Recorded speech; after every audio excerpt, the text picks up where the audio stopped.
अस्सलामुअलैकुम, welcome to Devra food house. आज हम बनाएंगे बहुत ही टेस्टी एकदम क्रीमी मार्केट जैसी रोल कट मावा कुल्फ़ी। इसे बनाना बहुत आसान है, चलिए शुरू करते हैं। सबसे पहले हम एक पैन में 3/4 कप चीनी लेंगे और इसे पिघलने के लिए रख देंगे। अगर आप मीठा ज़्यादा पसंद करते हैं तो आप यहाँ पर 1 कप चीनी का यूज़ भी कर सकते हैं। और ये हमारी चीनी धीरे धीरे पिघलना स्टार्ट हो रही है। हमें एकदम से चम्मच से चीनी को नहीं चलाना है।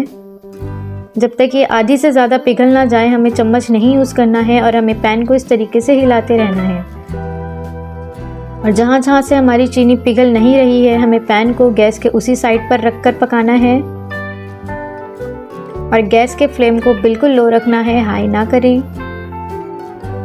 और ये आधी से ज़्यादा हमारी चीनी पिघल चुकी है तो इस स्टेज पर हम इसे चम्मच से चलाएंगे और इसे अच्छे से पिघलने देंगे। और इस पूरे प्रोसेस में हम गैस के फ्लेम को लो रखेंगे। और ये देखिए हमारी चीनी पिघलना स्टार्ट हो गई है। जब तक चीनी के दाने अच्छे तरीके से ना पिघल जाए हम इसमें दूध ऐड नहीं करेंगे। ये कुल्फ़ी बाकी कुल्फ़ियों से काफ़ी अलग है और इसमें हम किसी तरीके का मावा या खोया यूज़ नहीं करेंगे।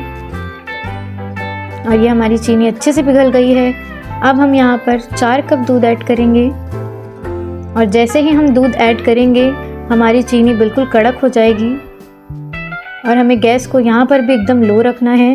और ये इस तरीके से कड़क होने के बाद पैन से चिपक भी जाएगी, लेकिन डरना नहीं है। हमें इसे मीडियम टू लो फ्लेम पर अच्छे से चलाते हुए एक उबाल आने तक पकाना है और ये पिघल जाएगी। आपको बिल्कुल टेंशन नहीं लेना है, ये बिल्कुल अच्छे से पिघल जाएगी। और ये देखिए एक उबाल आ चुका है और हमारी चीनी भी बिल्कुल अच्छे तरीके से पिघल चुकी है। और कलर देखिए कितना अच्छा आया है। अभी इस स्टेज पर हम यहाँ पर 2 चम्मच कस्टर्ड पाउडर को थोड़े से 1 कप दूध में मिलाकर ऐड करेंगे।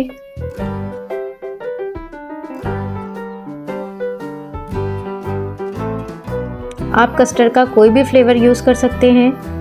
मैंने यहाँ पर पिस्ता फ्लेवर यूज़ किया है। और ये देखिए कितना गाढ़ा हो गया है हमारा घोल, एकदम क्रीमी टेक्सचर नज़र आ रहा है। आप कस्टर्ड पाउडर की जगह कॉर्नफ्लावर भी यूज़ कर सकते हैं, लेकिन कस्टर्ड पाउडर इसे बहुत ही अच्छा टेस्ट भी देगा। और ये देखिए एक उबाल आ चुका है और बस एक उबाल आने तक ही हमें इसे पकाना था। देखिए कितना क्रीमी हो गया है हमारा घोल। और अब हम इसे ठंडा करेंगे और मिक्सर जार में इसे एक बड़े चम्मच मलाई के साथ पीसेंगे। मैंने यहाँ पर घर की दूध की मलाई यूज़ की है, ये इसे और भी क्रीमी बना देगा।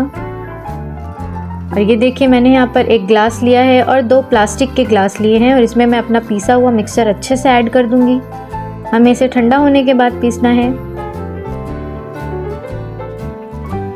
और अब मैं यहाँ पर थोड़े से ड्राई फ्रूट्स ऐड करूँगी इनमें। और ड्राई फ्रूट्स डालने के बाद हम इसे फॉइल पेपर से कवर कर देंगे। मैं यहाँ पर फॉइल पेपर का यूज़ इसलिए कर रही हूँ ताकि हमारी आइसक्रीम के ऊपर हल्की हल्की बर्फ़ ना जमे और ये बिल्कुल मार्केट जैसी टेस्टी और क्रीमी बने। देखिए मैंने यहाँ पर सारे ग्लास को फॉइल पेपर से अच्छे से कवर कर दिया है। और अच्छे से कवर करने के बाद हम इसे तकरीबन 24 आवर्स के लिए फ्रीज़ कर देंगे। और ये देखिए 24 आवर्स के बाद हमारी आइसक्रीम बिल्कुल अच्छे तरीके से फ्रीज़ हो चुकी है। मैं आपको इसको निकाल कर भी बताऊंगी। ये देखिए बिल्कुल बर्फ़ नहीं जमी है ऊपर, इसलिए आप इसे फॉइल पेपर से कवर ज़रूर करें। अब हम इसे नॉर्मल टेम्परेचर के पानी में सिर्फ कुछ सेकंड्स के लिए रखेंगे ताकि हम इसे आसानी से बाहर निकाल लें। आपको ठंडा या गर्म पानी नहीं लेना है, नॉर्मल टेम्परेचर का पानी लेना है। अब मैं इसे चाकू से इसके साइड्स को हटाऊंगी और यही चाकू मैं बीच में डालकर इसे घुमाना शुरू करूंगी। और ये देखिए हमारी आइसक्रीम बिल्कुल अच्छे तरीके से घूम गई है।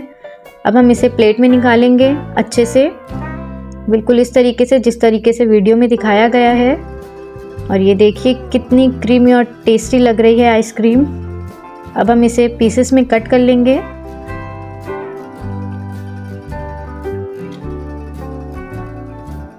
आप ये आइसक्रीम ज़रूर ट्राई करें, ये मार्केट की और आइसक्रीम से काफ़ी अलग है और काफ़ी टेस्टी और क्रीमी बनती है। और ये देखिए तैयार है हमारी रोल कट मावा कुल्फ़ी, वो भी विदाउट मावा और खोया के। आप इस रेसिपी को ज़रूर ट्राई करें। गर्मियों का मौसम है और ये रेसिपी आपकी फेवरेट बन जाएगी और बच्चों को भी ये रेसिपी बहुत पसंद आती है। अगर आप इस तरीके से आइसक्रीम बनाएंगे तो मार्केट के आइसक्रीम तो आप डेफिनेटली भूल जाएंगे। ऐसी ही और अच्छी रेसिपीज़ के लिए लाइक करें, शेयर करें एंड सब्सक्राइब करें।